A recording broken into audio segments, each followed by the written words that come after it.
Hello, so we're back.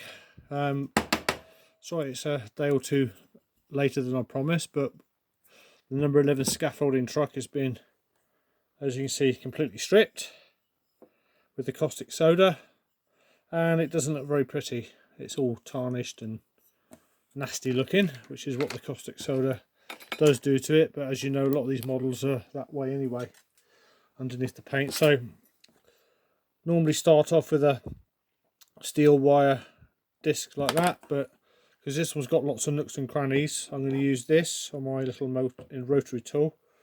It spreads out a bit more and gets into the corners, so just bear with me. It's going to make a bit of noise. I've got prescription safety glasses on so I can see, because these little wire bristles, if they come off and get into your eye, big trouble. Very big trouble. It's going to hurt like hell and cause lots of problems. So let's give myself a little bit of room here. I keep promising to tidy up this workstation, but I never get round to it. Right, so I'm going to turn this up to maximum, switch it on.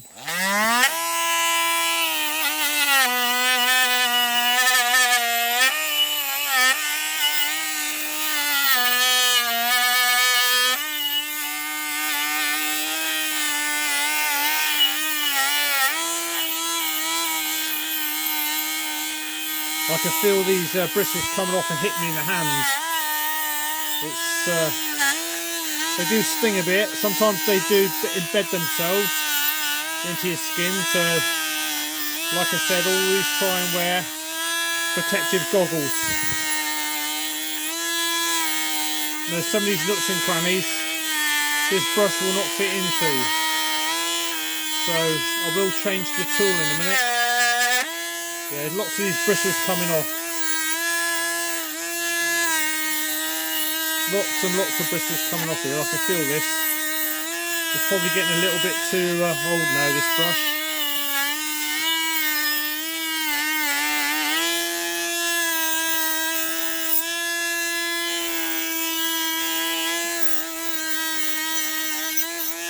So there we go. It's looking a lot shinier to the paint. You probably can't even hear me. Right, let's turn that noise off. A lot shinier already, as you can see. A lot better. Now this multi-tool, there you go, see? That's what happens. These little bristles come out, and they do go everywhere, and they embed themselves into your clothes, your face, anywhere, if you're not careful. So I'm just going to change it to this smaller one.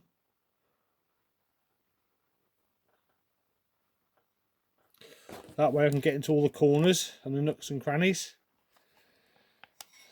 So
make sure you get into all these areas, because when it goes to priming, if you've missed any bits, then you'll find that the paint won't stick to the alloy.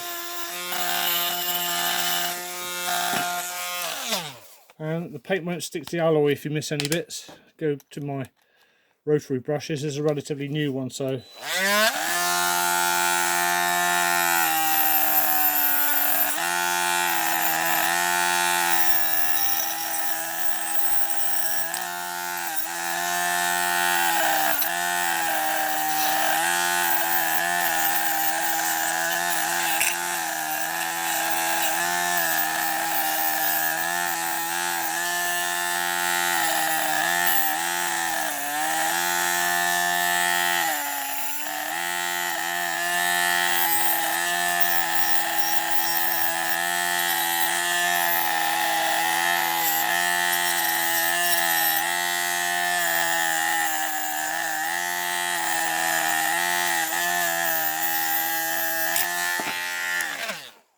there, that's as clean as that's getting.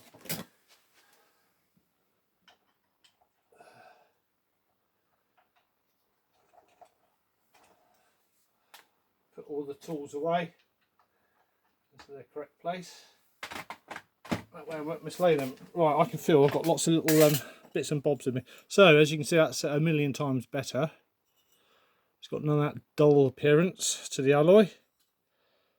That's looking good. So the next process is cleaning. So because I've been touching it and there's lots of grease from my fingers and probably residue still from the caustic soda maybe and other nasties on it.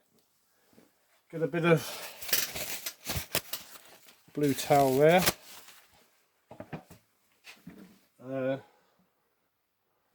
Now what I need is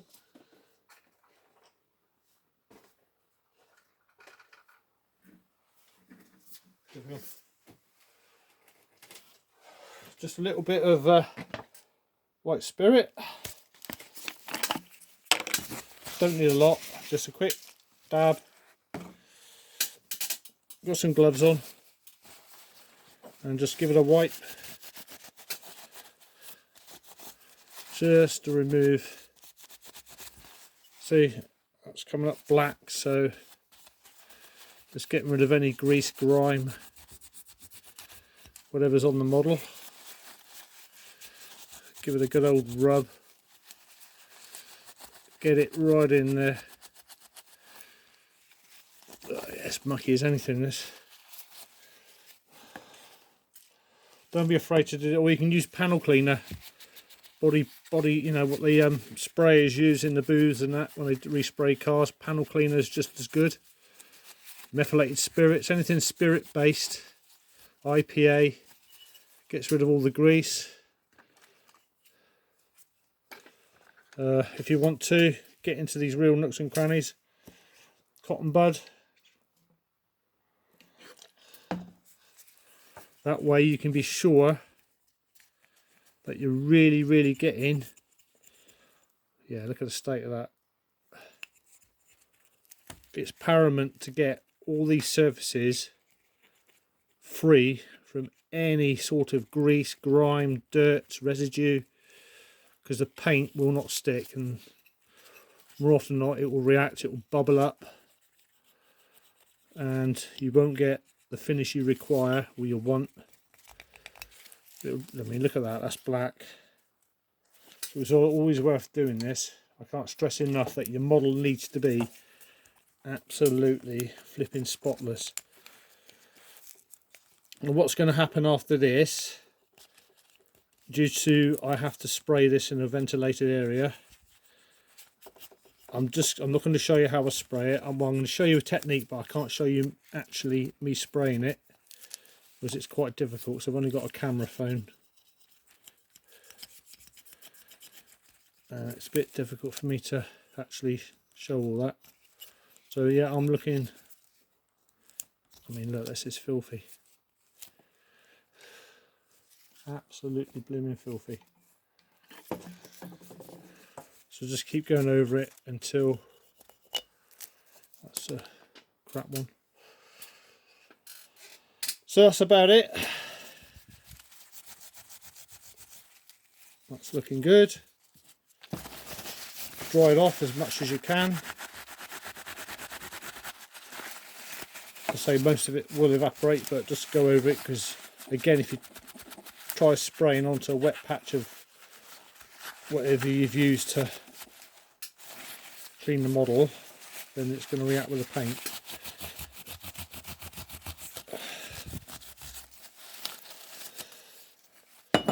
This blue towel comes on big rolls. Again, it's the sort of thing they use in body shops and garages. It's quite easy to get all of Halford to do it. Our local Traeger Mills sells it. It's just perfect for this sort of thing. Does really do the trick. It's quite sturdy, it's quite hard to rip when rubbing against a rough surface. Yeah, look at that. Now, what you don't want to do is then go ahead and touch this model with your greasy fingers again. So all I'm going to do is just tear a bit of that paper off, minimum contact, and just leave that there, whilst I have a bit of a tidy up and let that dry a bit. So if you have a look at that for a second, you'll find that's looking pretty damn good.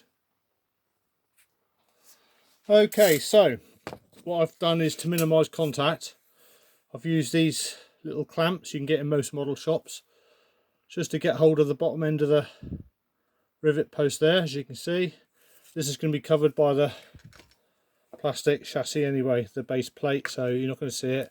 And that way I can hold this to my heart's content without having to touch it again, and just give it a spray over with the primer. Now, as you probably know, I don't use an airbrush. They're you need cleaning them out, and they can be quite expensive. You need a compressor or a gas cylinder to run them off. Little compressed tin. So I use this high coat acrylic paint. All that for £2.75. Let's see how many mil are in it. 400 mil, and it lasts for ages for this sort of thing. You only need a light coat. It's a grey primer I'm going to use for this. So give it a good shake, and the next time you see this model, like I said, I just use literally from about, I don't know, 6 to 9 inches away, just steady light bursts of spray, evenly turning it just to get a nice even coat of the primer. You don't want it keeping it in one place, just like that, so it will just pool and dribble and you get runs and it will fill in all the detail. So just light even coats, nice steady spray, keeping your finger on the top of the nozzle, and just keep turning the model so you get a nice even coat. So I'm going to give this a good shake, and the next time you see this model it should be primed. Right, so there it is, primed. Now this is acrylic paint, so it will dry and shrink back a bit. If you think that you've put a bit too much, it's not too bad. So yeah, that's looking good. So now what I've got to do is just actually let this dry. So I'll give that maybe 15-20 minutes to dry. So I've got a little vise just over to my left. Just going to pop it in there. Now it's only about 6 degrees at the moment, so it might take a little while to dry. So if I just show you there, that's just going to sit there and dry now for a while. So there's not a fat lot else I can do until that's dried, and then we do the top coat, which is going to be not until tonight when my radiator's on. I'll just show you the paint I'm going to use for the top coat. So this is the silver I'm going to be using. It's not a high metallic paint, it is metallic, but it hasn't got loads of fleck in it. Again, it's a high coat double acrylic, so it's a concentrated paint. So I shall be using this very sparingly from a little bit further away, so it doesn't overspray. Last thing you want is to overspray. That way you'll have to strip it all down to 150 mils. And this was £2.75 from the same place as I bought the primer. If you could read on the tin, there was a receipt with a name receipt what do you call it, a price tag with the name of it, the place where I bought it. Now this is probably available in most places, but where I happen to buy it is very, very cheap. So yeah, it's a Vauxhall Star Silver. I know the original model was probably just a flat silver colour. I'm going to say, unless you've got an airbrush and you can spend all day looking for the correct silver, this is the nearest one I could find. The other option that I have for spraying it silver was, I haven't got a fat lot left, there's another Vauxhall Astro Silver, and I do believe it is just that little bit more metallic than the other one. It's fast drying, this one. What I could do is just give it a quick test on paper. I've just sprayed that onto some white paper, and I'll use the other one, give it a quick shake.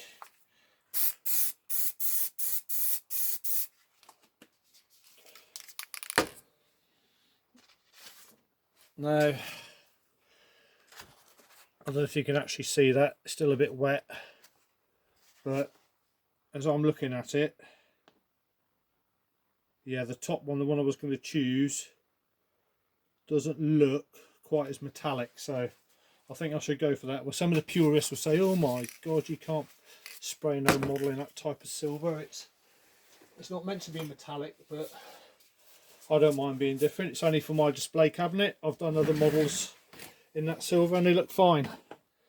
It's just a little bit different. I'm never going to pass it off as an original, so I, to be honest, don't really care. So yeah, it nuts to everybody.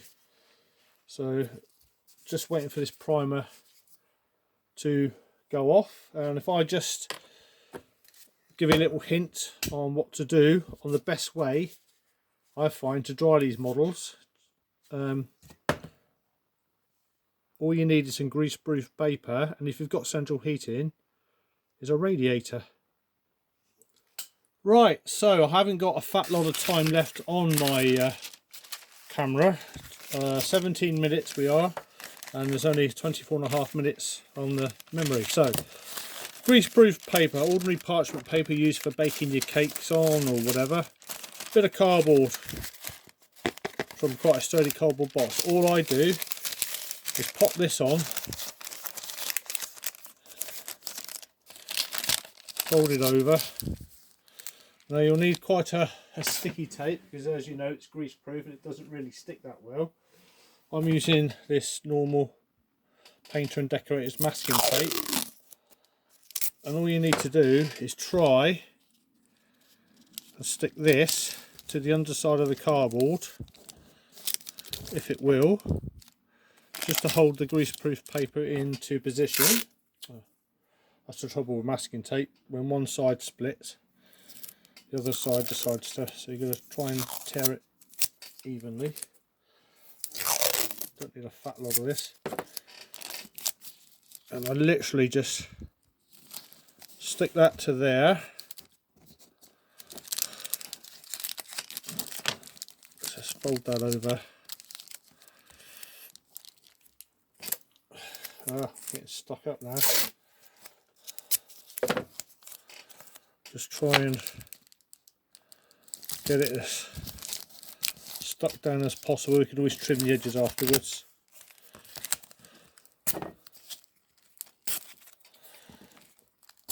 Oh, knickers. That's a... Oh, God.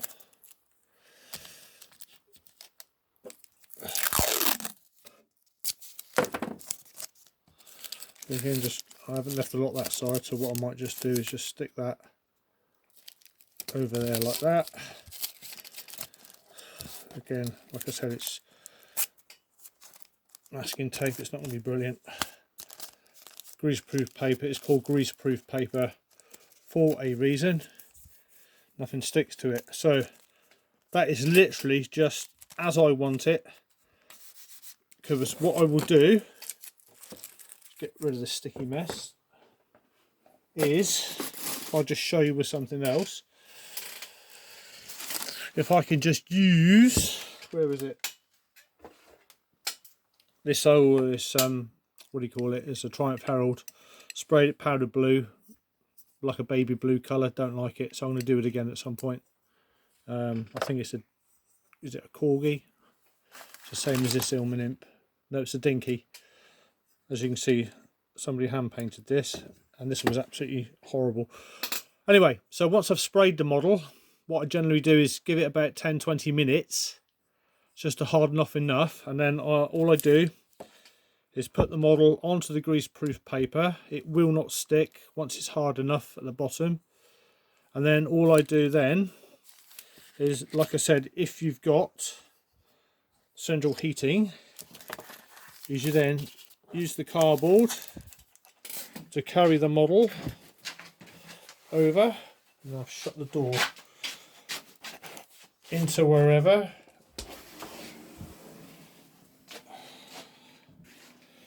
And all I do is just place it on the top of the radiator and give it an hour or so, and it bakes off lovely at about 20 degrees if your radiator thermostat's on.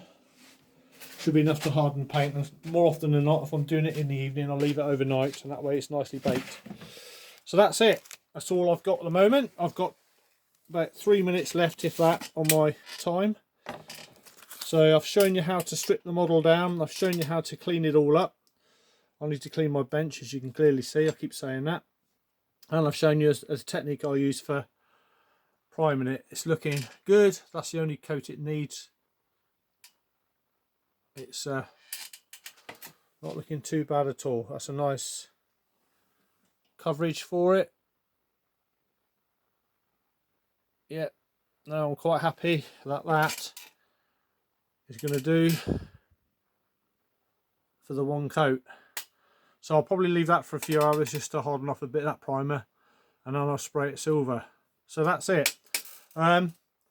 What I will do is probably, once I've sprayed it silver, I won't be showing that because it'll be the same technique as the primer. I'll probably do a third part video when putting the decals on and screwing the base plate on. So I've got 1.5 minutes left. What I'm going to do in a moment is just clean this glass insert up and give it a bit of a polish. I tend to use this just to Autosol chrome, but it's green, so it doesn't need to be see-through. And then I will dip it in a coat of floor polish, leave it to dry. This sort of stuff just leaves a coating of high coat polish on it, and it will look like brand new.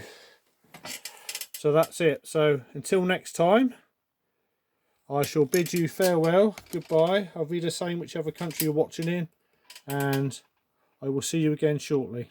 Bye bye for now.